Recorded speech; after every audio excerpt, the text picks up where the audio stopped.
வடமாகாண மீனவர்கள் எதிர்நோக்கும் பிரச்சினைகள் தொடர்பில் ஆராய்வதற்கான கலந்துரையாடல் ஒன்று கடற்றொழில் அமைச்சர் ராமலிங்கம் சந்திரசேகருக்கும் வடமாகாண மீனவ சங்க பிரதிநிதிகளுக்கும் இடையில் இன்று நடைபெற்றது. இதன்போது வடமாகாண மீனவ சங்க பிரதிநிதிகளினால் தமது கோரிக்கை அடங்கிய மனு ஒன்றும் கடற்றொழில் அமைச்சரிடம் கையளிக்கப்பட்டது.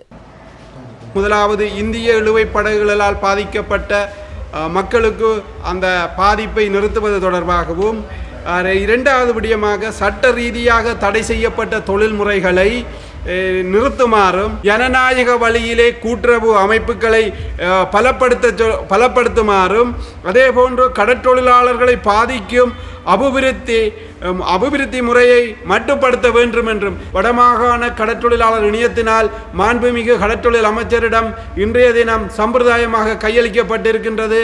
நாங்கள் ஆரம்பத்தில் இருந்து சொல்லிக்கொண்டோம், நாளைக்கு நாங்கள் கொடுக்கல் வாங்கல் செய்கின்ற பொழுது அந்த கொடுக்கல் வாங்கலுக்கு முன்னுரிமை அளிக்கின்ற நாடு இந்தியா தான்.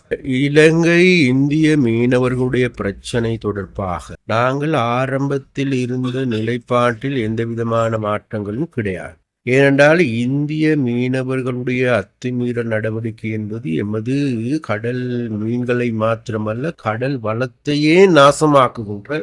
அப்ப இதற்கு நான் இந்திய மீனவர்கள், தமிழ்நாட்டு மீனவர்கள் நேற்று அல்லது முதல் நாள் என்னோடு பலர் பேசினார்கள், சங்கங்கள், அவர்களும் கூட இதற்கு ட்ரோலர் மூலமாக மீன்பிடிகளை செய்வது அது கடலுக்கும் நாசம், மக்களுக்குடைய வாழ்க்கைக்கும் நாசம், எமது எதிர்கால இதுகளுக்கும் நாசகரமான செயற்பாடுகளை கொண்டு வரும் என்கின்ற நிலைப்பாட்டிலே அவர்களும் கூட இருக்கின்றார்கள். அந்த வகையில் எதிர்வரும் காலங்களில் நாங்கள் இந்த இது தொடர்பாக நாங்கள் சகலரையும் இணைத்து கொண்ட ஒரு செயற்பாட்டை முன்னெடுக்க வேண்டும்.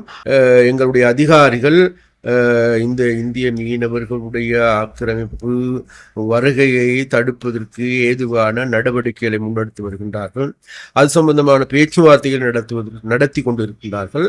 அப்போ அந்த பேச்சுவார்த்தைகள் அனைவரும் சுமூகமாக நல்ல முறையில் நகர்ந்து செல்லுகின்றது. ஒன்றும் மேலதிகமாக தேவையாக ஏற்படுமாக இருந்தால் அரசியல்வாதிகள் அல்லது அமைச்சர்மார்களுடைய பேச்சுவார்த்தைகள் இடம்பெறலாம். அது இப்போதைக்கும் கூட அமைச்சருடனான பேச்சுவார்த்தைகளுக்கு இடம் இல்லாத அதிகாரிகளுடனான பேச்சுவார்த்தை மாத்திரமே செல்லுகின்றது.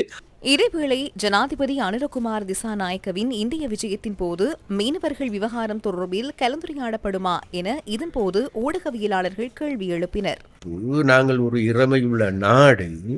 அந்த வகையில் ஜனாதிபதி தோழர் செல்லுகின்ற போதும் கூட அந்த அவ்வாறு வருகின்ற பொழுது அவைகளை கண்டு அவர் அதை நல்ல முறையில் பேஸ் பண்ணுவார் என்று நாங்கள் எதிர்பார்க்கிறோம்.